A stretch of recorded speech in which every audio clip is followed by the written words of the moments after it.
right. Good morning, everybody. Today is Thursday, January 12th, 2017.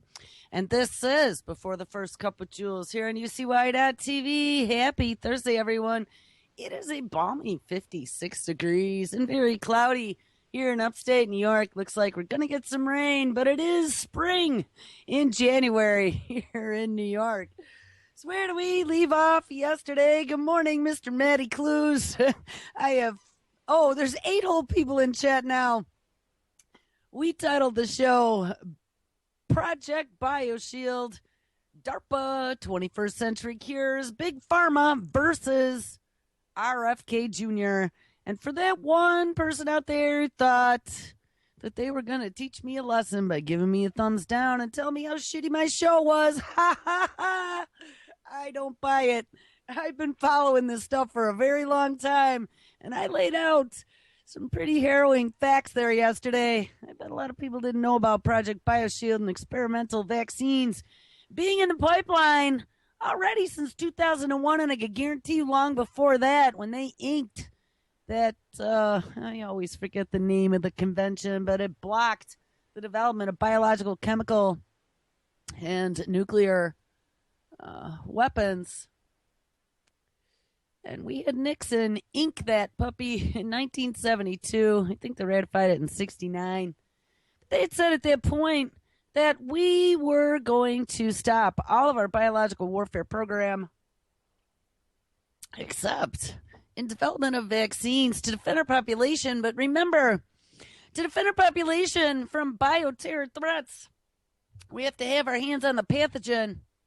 And so that never stopped. And they have been working covertly, not only with these very virulent pathogens, but also with how they can manipulate the human immune system utilizing different adjuvants. You know, they have aluminum, and squalene was the experimental one that they managed to slip through utilizing emergency powers in the name of a pandemic. To get that squalene into the United States, where unsuspecting, well-meaning American citizens took their nanas and their kids because they started to get scared. They were pushing it on TV. They were beating that drum, telling us that we didn't have enough flu shot, and now we just got some.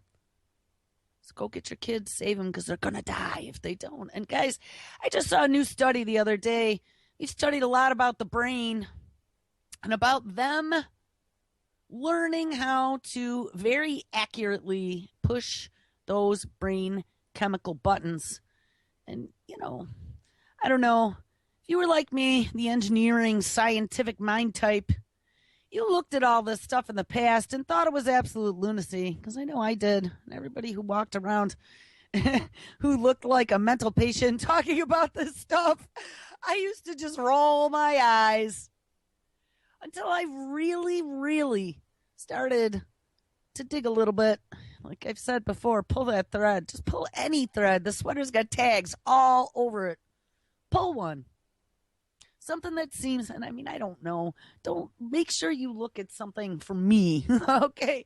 Don't go to some of those other lunatic sites where they're claiming that we have, aliens from Alpha Centauri feeding us, green goo that's turning us into who the hell knows what. Okay, that stuff is just, there's spectrums, right? We've talked about mental health on a spectrum. Well, there's spectrums of truth. Some truth is spun where there's one little seedling of truth and lots of fat that grew up around it. But there's some truth that's buried out there that's in the middle of all this talk box and all this chaos. It is literally the Tower of Babel. We don't know what's true anymore. And Obama did that. Obama helped with all that. Of course, they blamed it all on the fake news. I saw they're planning on getting rid of the term now fake news for 2017. They wore it out already.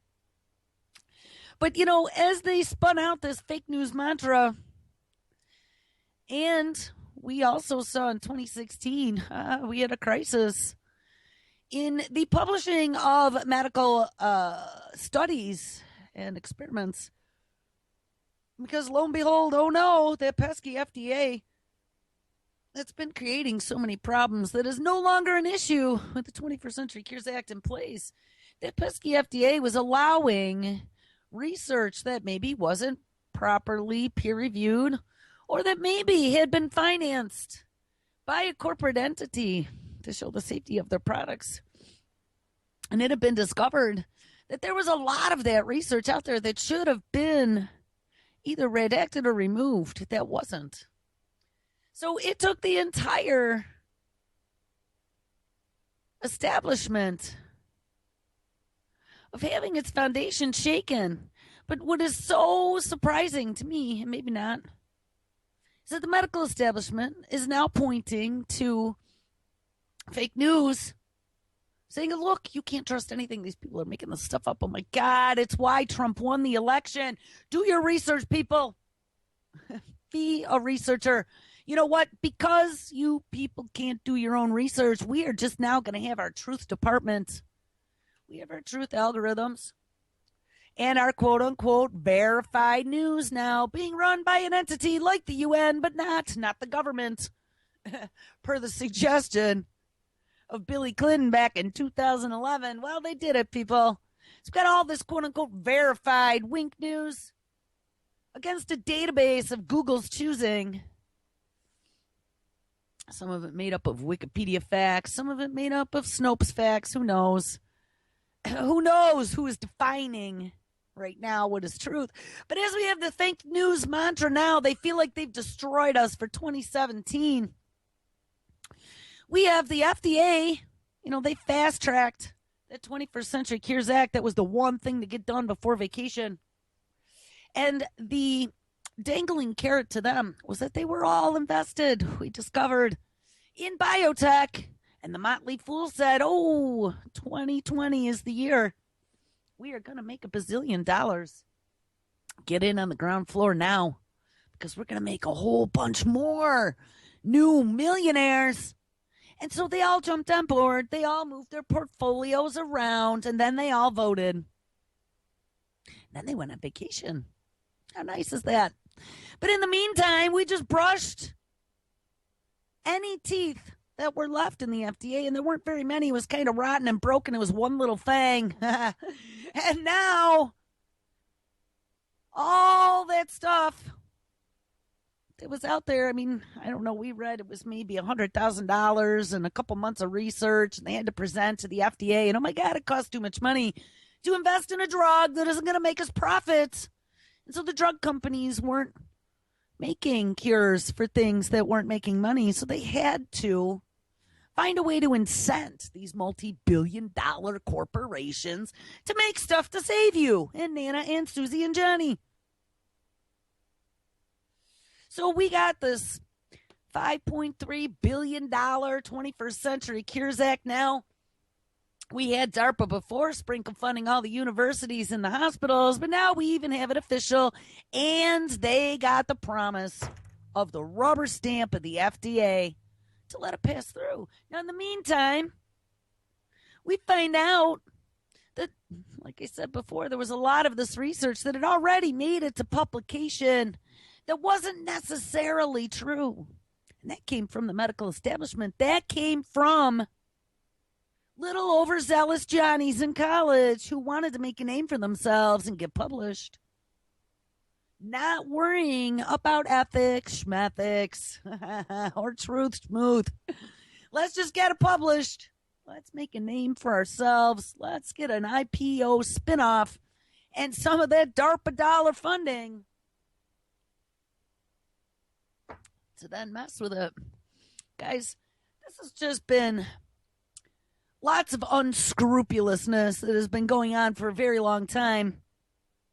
And now what's happened is, so we have these brainwashed vaccine supporters. And I'm going to tell you now, look, there is total anti-vaccine people. And there are people that believe in vaccines but don't believe in the schedule. There are people that maybe believe in old school vaccines and don't believe in putting all the synthetic Frankenstein shit into them and then pumping them into our kids.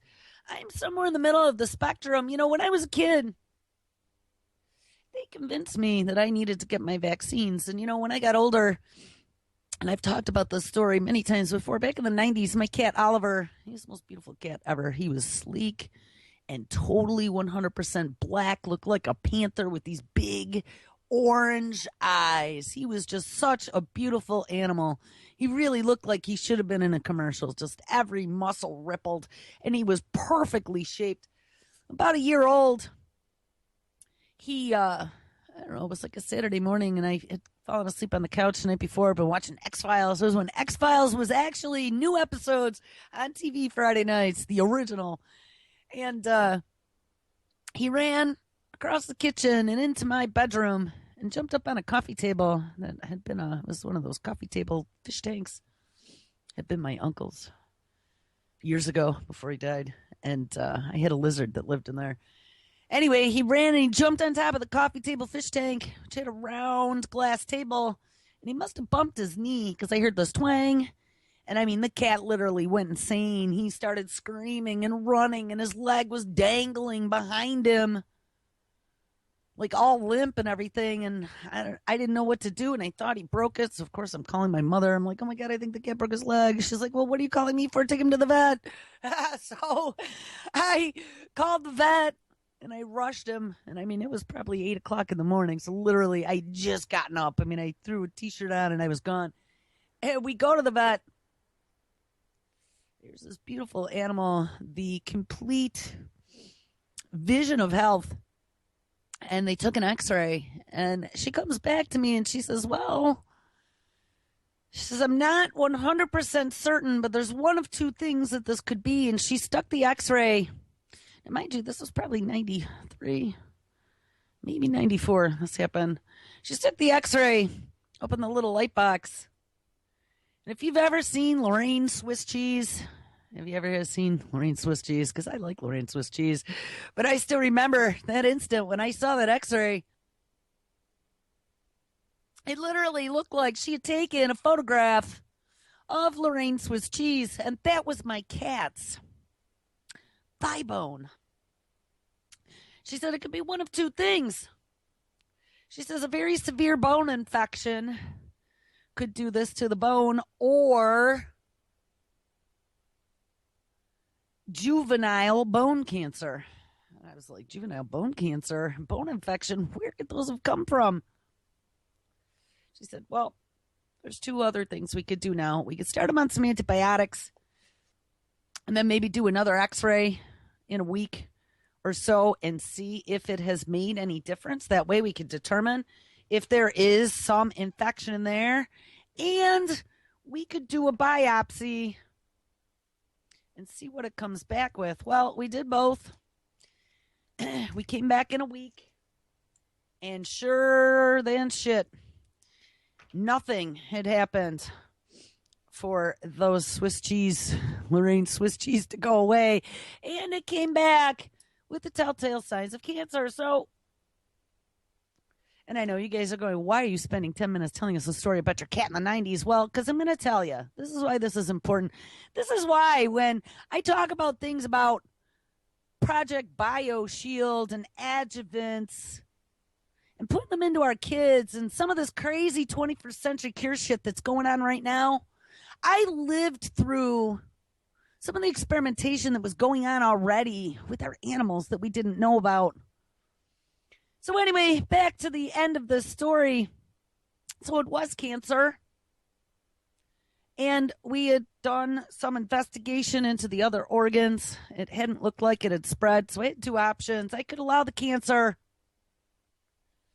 to continue and spread throughout his body. I could get him put to sleep, or I could have his back leg that was full of it amputated. What a horrifying place to put somebody into for making a decision for a little creature that you love. It was probably one of my most traumatic moments up until that point in life. And I decided against my best judgment that I was going to have the leg amputated. I could not, with any good conscience, have the animal put to sleep. I mean, he was my best friend. It was me and the cat. That was it. Number one. And number two, There was nothing wrong with him before that morning. There didn't seem to be. And number 3, it hadn't spread anywhere. So we went ahead with the surgery. In the meantime, I had some long conversations with the doctor, and a few things that I learned was that number 1, she had done her education at Cornell University, which is a New York State veterinary school. Well, it's not just a veterinary school, but it has a veterinary school, and it is one of the top veterinary schools in the nation. They had been doing research already for quite a number of years in regards to vaccines and carcinomas in pets. And she told me that they had discovered that at the injection site of the rabies as well as the feline leukemia vaccine. And by the way, just so you know, they found sarcomas in both cats and dogs, but I'm talking about in cats in particular because that is where I did my research. That the feline leukemia vaccine and the 3-year rabies vaccine had caused a carcinoma. And one of the reasons why in the past that they had stopped giving injections. And if you remember when you were a kid, you will remember this. They used to give your pets the injections at the base of the neck, in the scruff where they could grab them, pick them up, and then they'd pop them all in there. Well, she told me that, oh, lo and behold, what was happening to some animals is that they were getting these carcinomas. And I don't know, there are all kinds of them. There's fibrosarcoma. That's what it was. That's what he had, but it could include fibrosarcoma, hemangiopersitomoma, liposarcoma, rhabdomyosarcoma, and leuciomyosarcoma, malignant fibrous histosarcoma, malignant nerve sheath tumors, mycoxarcoma, mycofibrosarcoma, mechocycomomoma, and spindle cell tumors. And if you want to see this, I will put a link in the notes. But this is for anyone who has pets, anyone who believes in vaccines. I highly, highly, highly recommend that you read about sarcomas in cats and dogs due to vaccinations. Because what this doctor told me they discovered is that the 3-year rabies vaccine and the feline leukemia vaccine in cats, because of the adjuvant, was causing these cancers. And when they'd been giving the shots to the animals at the scruff of the neck, they were ending up getting these cancers on their spinal column. And hey, I don't know about you, but you can't do much of an amputation at a spinal column, which is why the Veterinary Association changed the site for injections to the right and the left back leg, and they split them up. So you had the rabies vaccine was in one, and some of the others were in the other leg. So they could determine, A, what potentially gave them the cancer, and B, they could amputate if necessary. So, stick a pipe in that one and smoke it. So that's what happened. That is what happened to my cat. And it was the adjuvant. It was the aluminum adjuvant that they had discovered that was causing the tumors in my beloved cat. So that led me to start digging into adjuvants, start asking lots of questions, not only for animal vaccines, but for humans. Then I found out not too long thereafter, I got sick myself with that chronic fatigue syndrome. I had friends that had been in the Gulf War that had ended up with things similar to chronic fatigue syndrome. My friend that I grew up with was in the first Gulf War, and they had been made to get that anthrax vaccine when they went over to Iraq. That anthrax vaccine, we find out, had the new experimental adjuvant called squalene in it, made out of shark's fin or shark cartilage. Our bodies make squalene, But it's a bit different than shark squalene that we are injecting into a muscle because it is not an internally produced substance. This is an externally produced substance that we are putting in the body. That the body could potentially, the immune system, have some sort of adverse reaction to. And see, this is where now, yesterday's show, we were talking about immunity and them tinkering with the human immune system. And now we literally are talking about genetically modifying humans to be able to react to an infection on the fly, known or unknown, without any previous library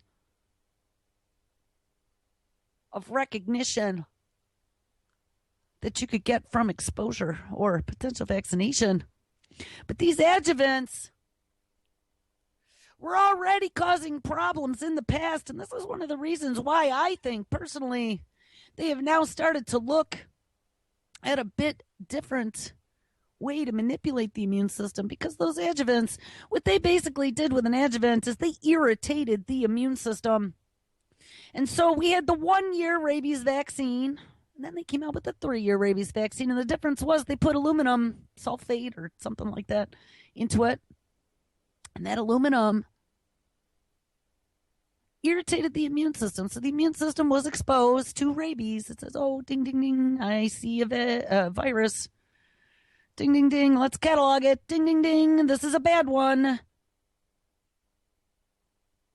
But with the original vaccine, it only gave you, quote unquote, gave you. We find out now that even these vaccinations that they say are only good for 1 year are probably good for quite a few more.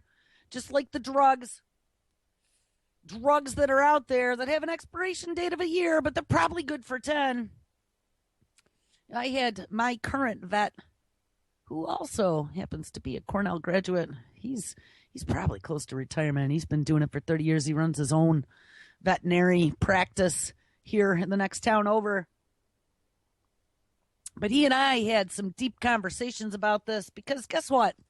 Not many people know about the Cornell study into the sarcomas and the vaccine relation. And the fact that he had been a Cornell student, I'm sure he knew very well about that, especially in the veterinary school. And you had somebody, me, who had a personal experience living through my animal being a research subject. Now, mind you, after we had the amputation, I signed a document because they asked me to have his leg sent to Cornell to become a part of the research that they were doing on these sarcomas. My cat literally became part of the petri dish. But I had a conversation, many long conversations, because I still have all kinds of kitty cats. And we talked about vaccines and how important they are, and especially for indoor cats that don't ever go outside. And I mean, yeah, there's the off chance that they could get out once or twice. I had my cats little nibble claws figure out how to pick out the lock on the screen and ended up in my backyard. And actually, the one, little Casey, he was an oldster. He was probably 16 or so. He actually had a spat with a cat that was in my backyard. Must have come in through the woods, which wasn't a good thing either. But I asked him, what are the chances that an indoor cat is going to get something if they are not vaccinated? And the chances are very low. Here's something else you want to talk about pets for a second. Just be aware. We read about this in regards to some of the infection control when we had those big outbreaks of bird flu, if you remember, up in Minnesota and the states up north there last year or the year before, and they had to cull all of those poultry, remember? And they were spraying them. The Army Corps of Engineers came in Minnesota and freaking sprayed them all with foam, suffocated them. It was horrible, horrible, horrible. But we were reading about some of the infection control that was going on up there, and you got to be very, very, very careful. And this is not just with bird flu. This is with any pathogen. Stuff can get carried on your shoes. Stuff can get carried on your pants. Doesn't necessarily die the instant it is removed from a warm body. Depends on what it is, of course. But in the name of climate change and in the name of never before seens, and how many times have we seen that? There's all kinds of crazy shit appearing out of the blue, wink, in puddles in places like Colorado. 135 new life forms. We found that a while back. Just out of the blue appeared. You got to be careful when you come from, especially a strange place, back into your household and get near your animals, or, for that matter, other people that live in the household with you. When my daughter gets home on a daily basis from school, I have my daughter take off her coat after being on the bus with all those little virus carrying agents. Take off your coat, take off your gloves, go wash your hands and get into some comfy clothes. Get your clothes into the hamper. And you know what? That, of course, sets the stage to change gears, but it also is like a decontamination procedure. And I don't tell her that, of course, but in my own mind's eye, you know what? Who knows what is going around at school? And I don't want that brought into the household. I'm not exposed to those little germ-carrying, me screaming memes 24/7. I only have one. But the same thing with your pets. You got to be careful because viruses and bacteria can be transported into your house. So what does my vet say? My vet says, well, yes, we talked about this. The transportation of viruses and bacteria can come in on your clothing and your hands and your shoes. So you must be careful about where you go. You don't want to go into an infected area and then carry that into your house. But number two, yes, just what we had suspected. Immunity with vaccines actually lasts longer than the 1 year from a non-adjuvanted vaccination. The 3-year vaccination, all it does is exposes your body to the same pathogen, but then it makes your immune system overexcited and says, hey, this is a really bad one. Annoy. When you find this, overreact. Annoy. And see, that overreaction in the immune system is what they think we're causing the cancer. Well, now let's get back to squalene, the Gulf War in the 90s. With the squalene, they were using the squalene as a new type of adjuvant in this anthrax vaccine. And I also have some growing suspicions that in the flu vaccines that they were giving away for free on college campuses in the early 90s to people who lived in the dorms. Ding, ding. Can you say a petri dish of 20-somethings to experiment on? Yes. My one and only flu shot ever. Thinking that I was doing something that would protect others, I stepped right up. I got my flu shot as I was walking through the lounge, and they were sitting there with a nurse giving away for free. And I hate to tell you, but I'm gonna. That was when the beginnings of all of my health problems for the next 25 to 30 years began. I've been able to pinpoint that now to that very point in time. I started to have real freaky things happen, and I never, ever had issues. I mean, I guess I did. I had some issues when I was a kid with impetigo, which was impetigo is related to Staphylococcus bacteria and streptococcal. I think I got mine from the streptococcal. I traced it all way back to getting strep throat over and over again as a teenager and then never properly finishing my antibiotics. And there's all kinds of things that can happen there. I don't know if you ever read about it, but rheumatic fever can happen, and that would explain like a heart murmur that they found back when I was trying to get my physical for college. All kinds of weird shit. So, hey, number one, yes, but the flu shot with whatever adjuvant, I'm almost thinking that it could have been squalene, back in the early 90s, sent me down a path of autoimmune destruction, because that was when, right at the same time that those Gulf War vets were all now experiencing some never-before-seen malady called, I said it before and I always forget, chronic fatigue syndrome. That's what they diagnosed me with. I literally, by the time I got out of college, I couldn't do anything. I was so exhausted and so sick, and I hurt so bad all over, and there was just nothing left. And they told me I had cancer. They told me I had leukemia. They told me I had allergies. They told me I had all kinds of crazy crap, but nobody could figure out what it was. And then they said, oh, by the way, guess what? You've now graduated from college. And you no longer have health insurance through the college. I had health insurance through the college. So, of course, yes, I was a state guinea pig. And we can't help you anymore. And that was the end of that.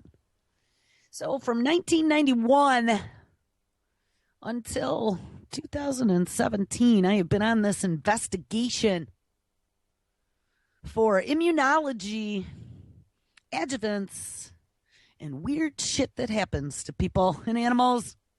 So I don't know about you, but like I said, anybody who, it just really tweaks me off, I got to tell you, anybody who, out of 8 listens yesterday, I get a thumbs down because, like, what?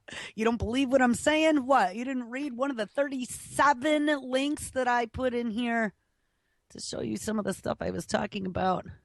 Just kind of irks me. I get up every morning. I really don't want to do the show anymore. I hate to tell you, because I'd rather be sleeping or dealing with one of the myriad of issues that I have on my plate on a daily basis versus sitting here doing the show and then having to do the notes for 2 hours to prove all the things I'm saying. On the other hand, it's good therapy. It gets it off my chest, and I don't make my family's ears bleed. But just got to tell you, when people do stuff like that, all I can think is you got to be some sort of pro-vaccine shill to do something like that. So now let's move forward 33 minutes rehashing and talking about stuff that happened in the 90s. Now we're going to continue. So we spent a lot of time on DARPA the last 2 days. We talked about experimental science that they are launching on the American public. All in the name of warfare and keeping us safe, protecting us. Got the 21st Century Cures Act that is now in place. That has not only legalized experimentation on humans and gotten that pesky FDA out of the way that never really protected us anyway. It now allays the ethical concerns that maybe some of those youngins had. And it dazzles them with dollars. So they now can have a glowing career in mad science gone mad, mixing and matching DNA and creating synthetic cures. We have Big Pharma having an orgy because they not only now, Project BioShield gave them a guarantee that they would purchase their experimental vaccines. Didn't matter, put them in the stockpile. But now Big Pharma has been given even a bigger green light to be able to market direct to the consumer. And if there's any consumer out there that is desperate enough to want the new treatment, the nanobots in your blood, or the CRISPRing of your DNA to potentially become part of history and get a case study written about you and be one of the first to help prove this new cutting-edge technology works. Hey, Big Pharma's all in for it. But we ended the show looking at Trump's new appointment, RFK Jr. And I thought this was pretty significant. This is where we ended the show yesterday. I want to talk a little bit about this and then pop back over to some of the stuff that is on the front cars of this train that is moving ahead 225 miles an hour for 21st century cures, all spearheaded by DARPA. Now, RFK Jr. at least has the name of Kennedy. They have done a good job to paint RFK as a bit of a lunatic.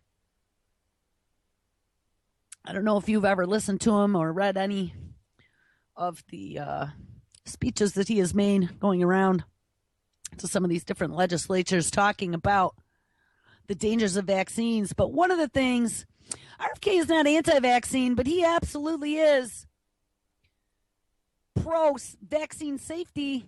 he thinks there are issues. He's still on the boat for thimerosal and mercury, which is a thimerosal, I guess, is a form of mercury. They use them as preservatives. But they also put all kinds of other things in here that we dug into, like DNA from animals and aborted fetal tissue. We looked at that a long time ago. Some pretty crazy things that, why, you would never want to put these into your baby. Your baby who, when they were born, had nothing wrong with them, and then you're going to put all of this disturbing material into their bloodstream, and they're just going to tell you it's safe. Yeah, shake their heads, and maybe, just maybe, if you're lucky, you won't be the 1 in 10,000 that has some severe adverse reaction. But RFK Jr. blasts Albany. This was in June, I believe. June 2015. He was here in New York at our Albany legislature as they were working on trying to make the meningitis inoculation mandatory for 7th and 12th graders here in New York State. And he stood up and said, look, there are more children that get damaged by this meningococcal vaccination than children in New York State that get meningitis. And I found out when I was digging into this as well that they had actually, at one point, this meningitis vaccine had been mandatory at a federal level, and they pulled it off the list because there were lots and lots of questions as to whether or not it still included their thimerosal. Even though they said they took it out, there were lots of people saying it was still in there, even though it wasn't on the ingredients list, et cetera, et cetera. And New York State, and I was trying to find it last night, and I got to tell you, at the time I dug into it, I had articles that were digging into the relationship between the lawmakers that were supporting this meningitis vaccine legislation and the companies that were producing this vaccine, and I wasn't able to find that yesterday again, which is somewhat suspicious to me, knowing now that we have all this verified, quote-unquote, news on the internet, filtered by truth algorithms by Google. But I know I read it. I knew it was out there. Who the hell cares? Because I'm telling you, I'm going to be facing this in about a year and a half. And there's going to be a battle. There is going to be a battle. I'm going to have to get some teeth and do some real investigative journalism and go digging into the relationship and exposing some politicians if that is the case. But so JFK Jr. has been named, I don't know if he was chairman or something, to this new vaccine safety board that Trump has. And I don't know if it was a Trump board or if it's a federal board. Here it is. We'll find out. It was in Scientific American. Vaccine critic Kennedy claims Trump tapped him to chair the panel on vaccination safety. Update. Oh, wait, this was an update since yesterday. A presidential transitional national spokesman has said that the president-elect would like to form a commission on autism, but no final decision has been made. So out, and I think that they should, as a matter of fact. Outspoken vaccine critic John F. Kennedy Jr. has accepted a position within Donald Trump's administration as a chair of a panel on vaccine safety and scientific integrity. Oh, my goodness. You know, we found out when Trump was elected, we had all these far lefty scientists going, oh, my God, this is the end of science as we know it, because we have stupid people in the White House now who don't believe in science. No. We have people in the White House, and I mean, I'm not going to say, I think Trump is a little lunatic-y sometimes, but I'm going to tell you at least what he is doing is questioning the narrative. And guys, if there was one thing my mother always taught me as a child, is don't believe something because somebody tells you. She probably said that to me a bazillion, and I mean literally a bazillion times. Don't believe something because somebody tells you.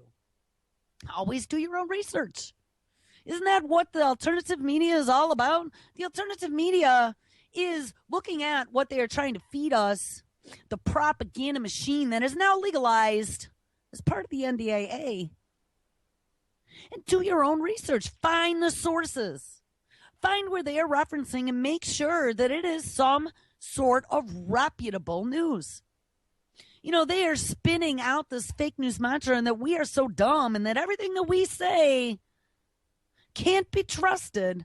And all my friends that I grew up with and the people that I know in person, every single one of them, I can't even go into that Facebook feed because they are so far the other direction. They literally are the people that are going to get in line, who are going to get these new therapies because, the government told us that this is in our best interest, guys. Now, when it comes to billions of dollars of potential profit to be made in the next 3 years, says Motley Fool, all in the name of 21st century cures. Do not believe it because they tell you to. Do your own research. The offer to bring Kennedy onto a board position with the Vaccine Safety and Scientific Integrity Panel came in last Wednesday during a meeting between Trump and the scion of America, most prominent Democratic family, which is Kennedy. It's likely to concern scientists and public health experts who fear that the incoming administration could give some legitimacy to skeptics of childhood immunizations, despite a huge body of scientific research demonstrating that vaccines are safe. Now, wait. We established that part of that, quote, huge body of scientific research, unquote, has been deemed to be potentially at least 50% inaccurate, and that is per some of the FDA's own statements. There was a lot of stuff that was published that was found to be incorrect, that was found to be faulty research, that was found to be paid for by industry shills that are all out there, still being presented as truthful fact in the science journals. So wait a second. So on the one side, you're going to point to fake news, but on the other side, you're going to point to that same research that we are utilizing to prove our points. And you're going to say, but look, it says that it's safe. We didn't say that half the research is fake. Oh, no. It says that it's safe. Now, they totally forget about that congressman, and I don't remember his name, but it was a while back, who had all of the documentation, the papers that got shredded by the one guy at the CDC, but there was another guy that was in that same meeting who did not get rid of his paperwork that was showing research that had a direct connection between autism and the MMR vaccine. And there was a congressman who presented it not once but twice now to Congress, and nothing has ever happened with that. I think his name was Posey. I think that was the congressman. I don't know. Don't hold it against me if I was incorrect on that, but I'll find it. I posted that when it happened. So all I want to say about this is we have one person that's going to be standing up now against this establishment. I don't know if this is a token or what, because don't think that Trump probably isn't invested in the biotech market. I would almost have to believe that he is. We saw when he got elected, the biotech stocks went through the roof. Of course, that was right before the 21st Century Cures Act passed, and all that funding was released for mad science gone mad. Anyway, Kennedy has repeatedly questioned the safety of vaccines and advanced arguments that there is a link between immunizations and autism. He's also suggested that thimerosal, a mercury-based preservative used in vaccines, can be harmful to children, a notion that has been widely debunked. And, I don't know if that's been widely debunked, honestly. They've been saying that there is no connection, but there is research on both sides of the fence. Mercury is nerve-damaging agent. And I don't know, think about it logically. You have this pristine child that you just birthed into the world, having birthed a creature myself into the world. Why the hell would you go putting mercury into that kid? Explain that to me. Because that makes no sense whatsoever. Mercury is toxic. That's why we don't eat the tuna. Oh, no. You know what? Guess what, pregnant women? It's okay to eat the tuna. That's what they're saying now, too. Don't worry about the radiation in it either. Public health agencies, they just don't give a shit, guys. They just don't. Public health agencies did suggest manufacturers eliminate or reduce the amount of thimerosal in vaccines, and many have done so. But they haven't gotten rid of any of the transgenic animal DNA and shit that's in there. But a number of studies have also discredited the idea of thimerosal being the cause of vaccines. Well, yeah, a number. And let's see, were they peer-reviewed and were they paid for by industry? Kennedy's work on autism has created controversy over the years. In 2005, he wrote an expose contending that scientists were hiding the link between thimerosal and autism. And years later, Salon, they had it published in Salon and Rolling Stone, retracted the story, noting that its basic thesis wasn't accurate. Rolling Stone just deleted it, so I don't know what that's about. They probably got threatened, but Kennedy was not finished with the subject. He edited a 2014 book called Thimerosal, Let the Science Speak, the evidence supporting the immediate removal of mercury, a known neurotoxin, ding, from vaccines. The volume makes this case that thimerosal is still causing autism and other neurological problems and should be eliminated worldwide. Now, we'll read a little bit more. While Trump's casual remarks on vaccines have alarmed public health advocates, they have, God forbid, energized the anti-vaccination movement. He met over the summer with Andrew Wakefield. That was the doctor that was discredited, but there's evidence now that Wakefield was not incorrect. A former medical doctor who wrote a very well-publicized study that kicked off the movement. And Wakefield's study was later discredited and his medical license revoked, and it was. But in the meantime, they don't mention in the Scientific American article, Posey coming out with those documents from the CDC that were discarded in the trash, showing a connection between MMR and potential autism. So now we have Kennedy potentially in this position. We have the 21st Century Cures Act rolling out. Hey, guess what? We're going to get rid of thimerosal and adjuvants and all these new vaccines. So it's really not going to matter too much for the future because we're going to do gene therapy. We got all these newfangled ways that we can splice and dice, and we can put medications into little nanobots, and we got all kinds of money going into finding new ways to engineer vaccines from the ground up. And here's a story out of Singularity Hub, and this is the joint publication by Kurzweil and Google. Larry Page was at the beginnings of the founding of Singularity Hub. Singularity University. How we'll stop future pandemics? Well, we will engineer vaccines from the ground up. In 1918, and we all remember what that year was. That was the year of that virulent flu that killed a large majority of humans on this planet. It was the bloodiest war in history. To that point, that ended. It was also the year another war began. Instead of humans killing one another, it was nature's turn to wreak havoc. By the way, that war of 1918, if I'm not mistaken, that was the year that Canada fought against the United States, which is kind of amusing to think about. Since my entire lifetime, Canada has been our friends, and I grew up being able to see them across the lake and wave every time I was down at the beach. There's a couple old forts on the beach, actually, where they had little gunner holes, too, where they'd be shooting at the Canadian ships coming across Lake Erie. Anyway, with an estimated 20 to 40 million deaths, the flu epidemic of 1918 to 1919 took more lives than World War I and killed more people in 1 year than the bubonic plague did in 4.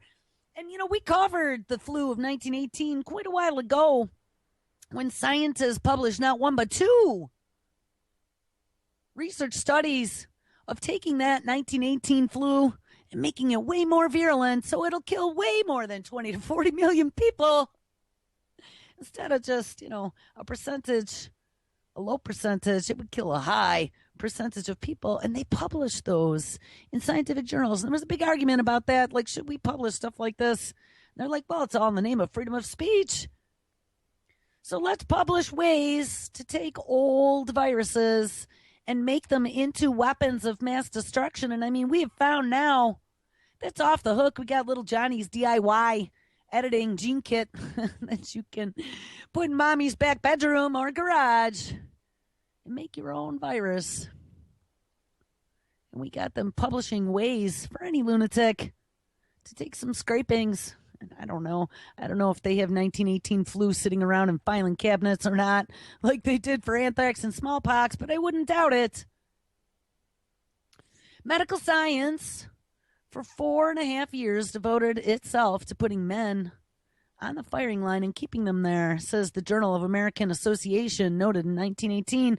But now we must turn with its whole might to combating the greatest enemy of all, and that is infectious disease.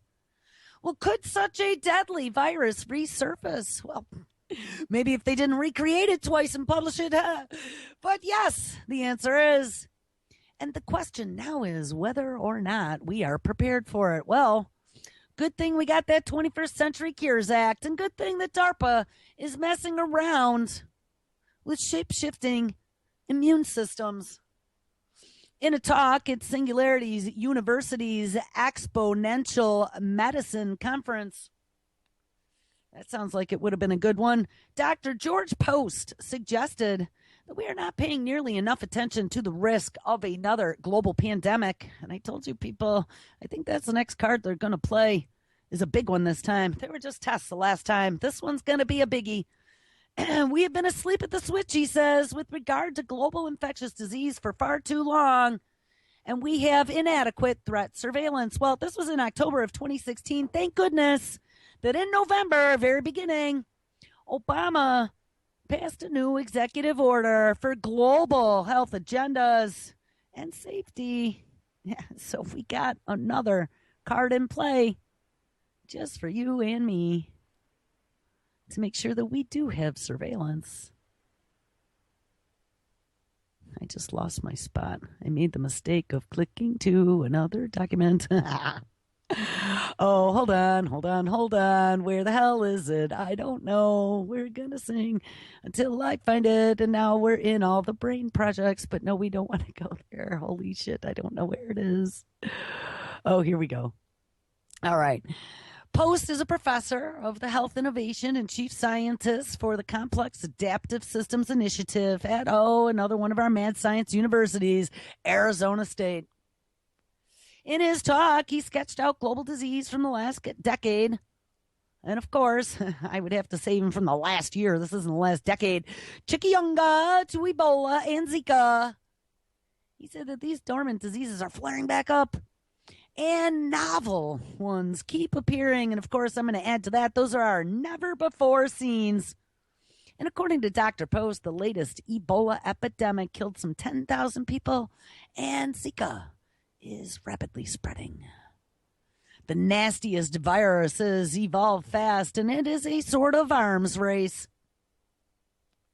The greatest challenge, as Post sees it, is how quickly we can deploy our defenses. Remember, this is all about security and national defense. Speed is paramount, but when it comes to the development and the production of vaccines, speed is hard to achieve. And diagnostic tests can take up to a year to develop. Vaccines can take 3 to 10 years. Don't worry about that, though, because DARPA has brought all of those new technologies to the forefront. And even if we poured our total vaccine production capability to fight one virus, the total capacity is only about 900 million doses for a global population of 7 billion. He thinks that new technologies such as rapid genomic sequencing, ding, ding, step up and give us your DNA, as well as advanced computing and protein engineering, will bring much faster and more effective solutions in the future. Vaccine production is mostly biological, and the virus in question is the starting point from which we create a new vaccine. Exactly what I said. The biowarfare program that officially ended 1969, inked in 1972, never ended. Because why?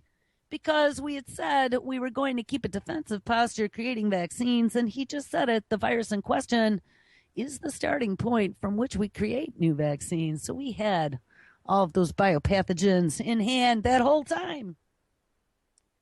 He thinks that we need to accelerate this process by building the molecular components of vaccines from the ground up. To do this, we have to use powerful computers to analyze, model, and catalog the structure of molecules that stimulate immunity. And this immunological library would outline the rules of engagement for new invaders. The final step will be to leverage our growing ability to engineer proteins to make the vaccine itself. And he says this is the world that we are headed toward. Analyzing the complex 3D structures of proteins and determining how they fold takes a lot of computing power, and chemically synthesizing these proteins on demand is a challenge that scientists are sorting out. But as genomic sequencing, computer power, and protein engineering advance and converge, ding, ding, ding, ding, ding, he envisions a world capable of very rapid and wide-scale response to future viral threats.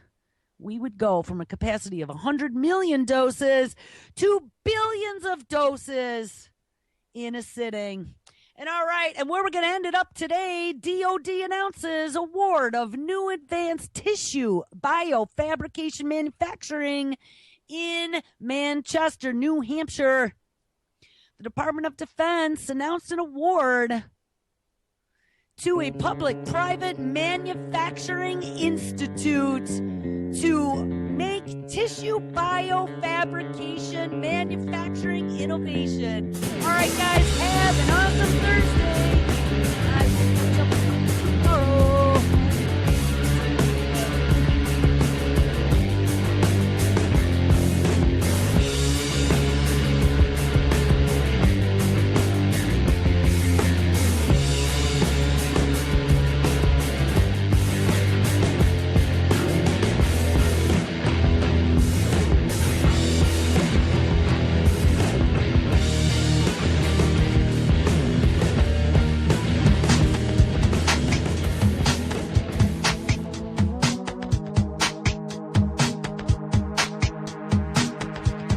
Aussie Skateboard.